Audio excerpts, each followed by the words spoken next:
Everyone, hope everything is going well. Got this one Funko Pop part of my collection. I do have Bernie Sanders and Hillary too, so it's not just, hey, I only have Trump. And if someone takes a bullet like that, I mean, like, damn, that's wild, man. We're going through crazy times here. And I've said this from a couple years ago. 2024 is going to be something crazy.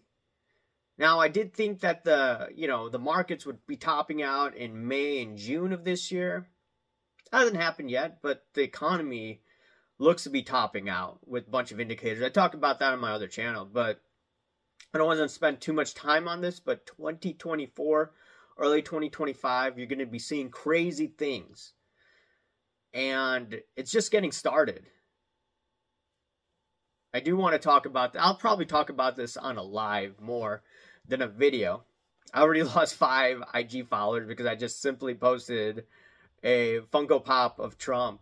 Even though I'm not going to be voting, it's just that, hey, look, you take a bullet like that, a lot of people are going to start respecting the guy, irregardless of whether or not they agree with his politics. Now, I wanted to touch base on a Pokemon card. Why am I talking about Pokemon? Because, number one, Pokemon cards are one of the highly graded cards in PSA's registry now. You also have a bunch of sports cards, but it's something that I want to take a look at because, look, a lot of people, young people, are into Pokemon. You go to the shows, sports card shows, a lot of Pokemon, a lot of these kids like Pokemon, okay? We started out with Pokemon, late 1990s. I saw some of these classmates, and they were like trading Pokemon cards. I'm like, what is this? This is dumb. And now you're looking at it, 25 years later, and this thing is blown up. But just because it's blown up, you have to look out. In sports cards, in Pokemon, collectibles, a lot of hanky-panky going on here. So this video from Joshua, Ottawa. So upon a little bit of further investigation, this is how the Charizard was before I took it out of the case. It's printed on an authentic card. This piece is authentic. That hollow I believe to be real, and then they placed this over top of it. That is scary stuff, guys. Be careful out there. On Instagram, for some reason, he cracks out a card. And assuming he's telling the truth, right? Unless he's just BSing. But assuming he's telling the truth. And I didn't even think this could happen. But the back of the Pokemon card is legit. But the hollow part of the card is not legit. And it got slabbed. So PSA allegedly graded this.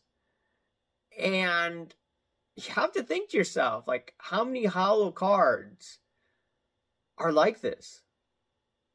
I'm just thinking out loud, would they be doing this with sports cards as well? You can just think of how many ways there are people defrauding this hobby. It's unbelievable. I consider Kurt's Card Care Juice to be fraud. People don't consider it to be fraud. But that's just, some people would call it gray area. Now, PSA has said that, hey, look, if you put any foreign substance on a card, that's no good anymore. But how will they detect it? All I tell people is, if you're partaking in these cards, whatever card you buy, you have to look at the fact that, hey, look, sometimes PSA may not reimburse you for whatever reason. BGS, SGC, or SGC is under the PSA umbrella. They may not reimburse you. So every card you buy, you have to go in with the understanding that it could go to zero. Not only that, if you buy stolen property, stolen goods, it's on you to return it back to the individual because there could be potential civil and criminal laws regarding that. And, you know, there's a civil case right now with one of the cards with InvestiCard I talked about the other day, and we don't know where that InvestiCard guy is.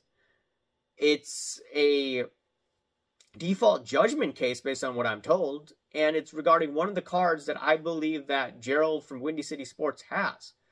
He says that, once again, that he doesn't believe that, or he thinks that it's been taken care of. Well, the litigation, from what I'm gathering, says that it hasn't been taken care of, but InvestiCard is going after, or they're going after InvestiCard in RICO. And then how does that work out? Because I believe that Prism God then traded that card to Windy City, and I think Prism God got a loan from InvestiCard. It's a messy situation. The nameplate card is taken care of based on a document that's been signed. And it's on Blowout, and I've been sent that document as well.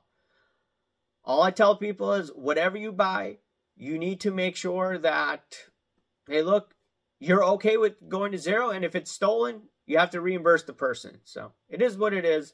I like playing in low-end cards. I like buying some of these decision cards lately, especially with what's going on in our society. But it is what it is. Let me know your thoughts. And has this happened to you? Have you cracked a case and you looked at the back was fine, but the front wasn't? I'm like, this is weird.